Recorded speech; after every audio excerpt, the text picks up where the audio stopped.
Olá, seja bem-vindo ao canal Recapitulando. Hoje a nossa conversa vai fundo num momento muito decisivo lá no livro de Gênesis, na Bíblia. Exato. A gente está falando do capítulo 8.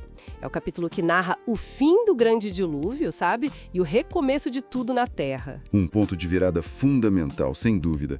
Cheio de simbolismo, de promessas também. Começa com uma frase forte, né? Lembrou-se Deus de Noé. Assim, lendo rápido, parece quase que Deus poderia esquecer. Mas os comentários que a gente viu dão outra profundidade para isso, né? Completamente. Olha, fontes como o Comentário Bíblico Adventista, a Bíblia de Genebra, eles são bem claros nisso. Esse lembrar-se não é sobre memória falha, de jeito nenhum. Ah, entendi. É sobre ação divina. É Deus agindo, sabe? Com base no compromisso, na aliança, na graça dele. Faz todo sentido. É a fidelidade de Deus se manifestando, cuidando ativamente de Noé, da família e de todos os seres ali na arca. Então tá, e essa ação divina, como é que ela acontece? Deus manda um vento? Isso. Com as fontes do abismo, com portas do céu, tudo se fecha. E aí as águas começam, finalmente, a baixar. É um processo, né? 150 dias depois é que o nível começa a diminuir de forma mais visível. E a arca, então, encontra um lugar para repousar. O texto diz sobre as montanhas de Arará. Pois é, e é interessante notar como o CBASD aponta que Arará ali se refere a uma região montanhosa bem grande, lá na antiga Armênia. Ah, não é só o pico específico. Não necessariamente aquele pico que hoje a gente chama Monte Ararat, sabe? A tradição associa, claro, mas o texto bíblico fala de uma área mais ampla. Uma cordilheira, talvez. Entendi. Bom, aí o Noé, preso lá dentro há tanto tempo, começa a querer saber como está o mundo lá fora. Natural, né? Depois de tanto tempo. Ele solta primeiro um corvo. Que fica meio que indo e vindo, né?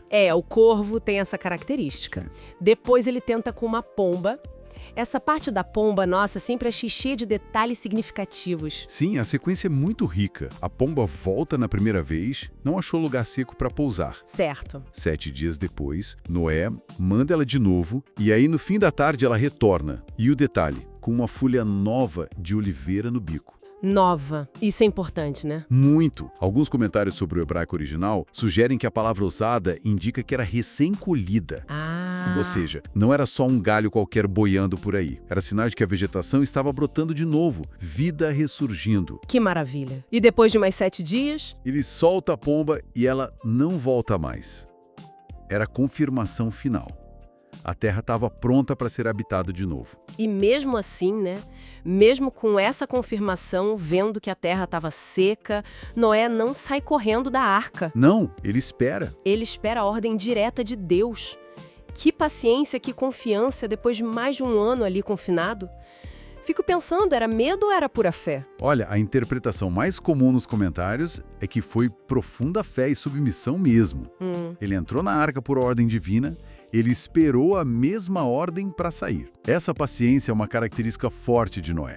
É verdade. E essa saída da arca, como a Bíblia de Genebra sugere, tem um simbolismo muito forte também. Se a gente pensar no dilúvio como um tipo de batismo, como o apóstolo Pedro menciona depois... Sim, lembro dessa passagem. Então, sair da arca seria como emergir das águas para uma vida completamente nova. Um recomeço total. Que perspectiva interessante. E aí, finalmente, a liberdade, depois de tanto tempo.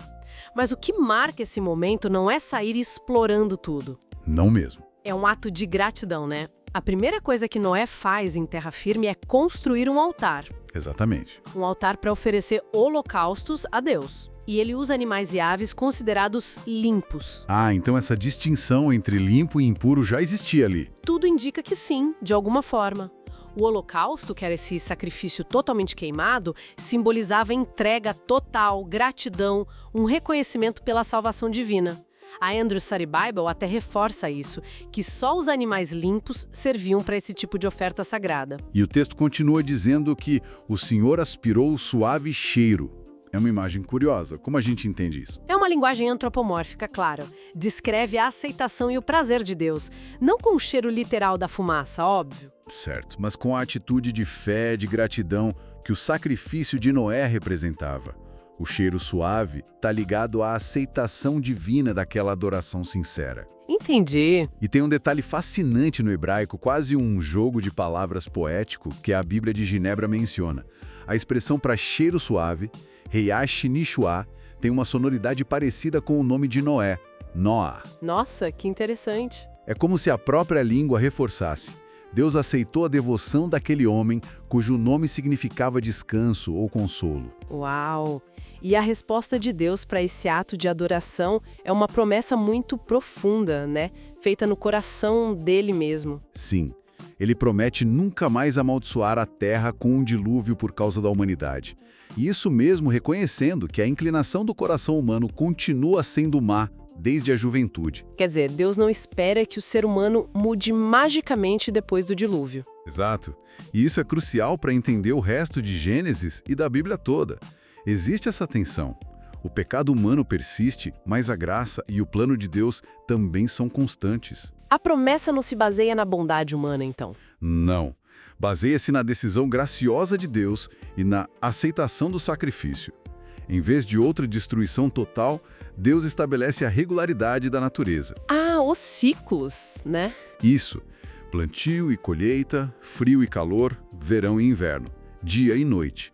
Uma garantia de estabilidade para o mundo enquanto ele durar. E nesse cenário todo de recomeço, um ponto que a gente viu nas notas foi a importância da preservação da família de Noé, né? Não só ele como indivíduo. Sem dúvida. A família é central aqui. Deus preserva a família de Noé como um núcleo para a continuidade da humanidade e para o desenrolar das promessas futuras dele. Faz sentido. E essa preservação se estende até para as famílias dos animais, né? Reforçando a ordem, a continuidade da vida nesse projeto de restauração divina. Então, esse capítulo 8 marca não só o fim de uma catástrofe, mas o início de uma nova fase. Uma aliança baseada na graça, mesmo sabendo da natureza humana, complicada. Exatamente. Fica uma pergunta no ar, né? Como essa tensão entre a promessa de Deus de estabilidade e a inclinação humana para o mal vai moldar as histórias que vêm depois em Gênesis. Algo pra gente pensar. Bom, por hoje é isso. Até amanhã no próximo capítulo. Até mais!